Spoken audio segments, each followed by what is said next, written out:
الحمد لله حمدا كثيرا طيبا مباركا فيه مباركا عليه كما يحب ربنا ويرضى. يا رب لك الحمد كما ينبغي لجلال وجهك وعظيم سلطانك. اللهم إنك أنت الغني ونحن الفقراء، وأنت القوي ونحن الضعفاء. نشكو إليك ضعف قوتنا وقلة حيلتنا وحواننا على الناس يا أرحم الراحمين. اللهم اغفر لنا ولأساتذتنا ولوالدينا ولرفقائنا ولجميع المؤمنين والمؤمنات والمسلمين والمسلمات الأحياء منهم والأموات.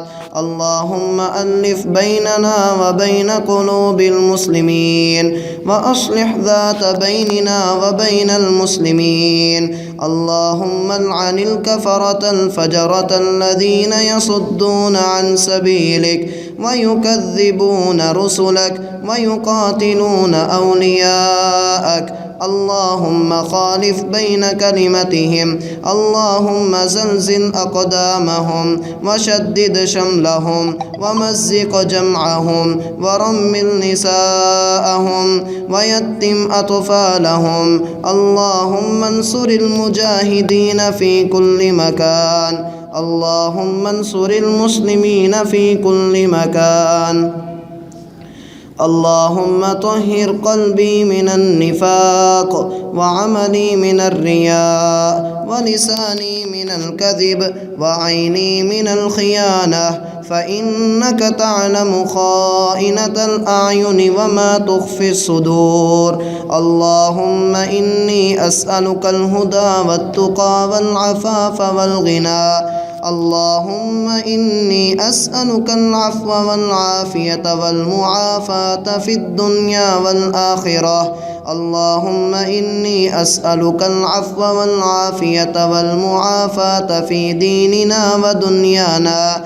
اللهم إني أسألك العفو والعافية والمعافاة في ديني وأهلي ومالي. اللهم استر عوراتي وآمن روعاتي.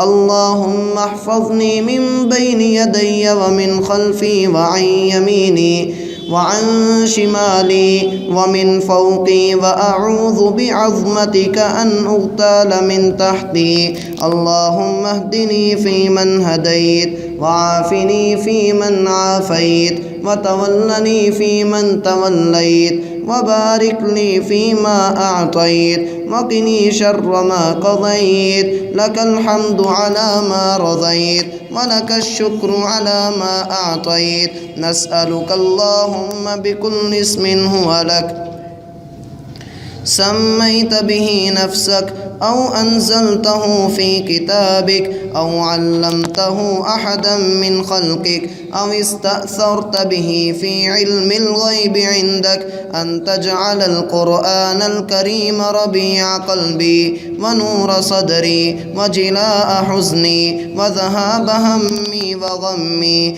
اللهم إني أسألك جنة الفردوس وما قرب إليها من قول وعمل، وأعوذ بك من النار وما قرب إليها من قول وعمل.